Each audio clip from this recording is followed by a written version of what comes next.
Okay. The next question kind of dovetails into what we've just been discussing here recently.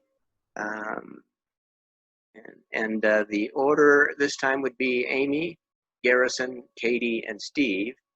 So we'll start with Amy. What specifically in the area of land use regulations would you change and why?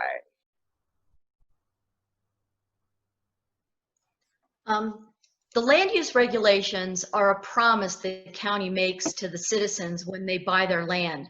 So in many aspects, when you purchase your land, you expect the zoning to be evenly applied to you and your neighbor. And allowing variances where one neighbor could potentially encroach by getting a variance to a land use regulations, I believe needs to be thought of very carefully. I believe that camping needs to be recognized as valid in Park County, though it is valid in some areas, and I know undesirable in other areas, especially areas with very small lots.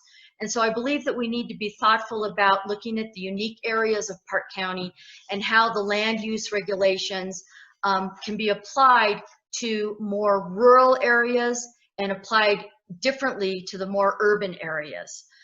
So that, I believe, is very important.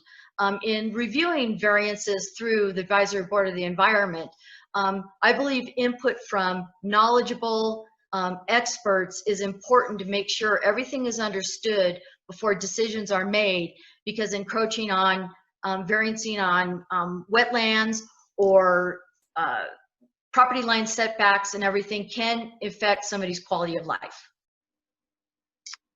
We will go back through any second or closing thoughts on this issue with land use regulations, beginning with Amy. Yes.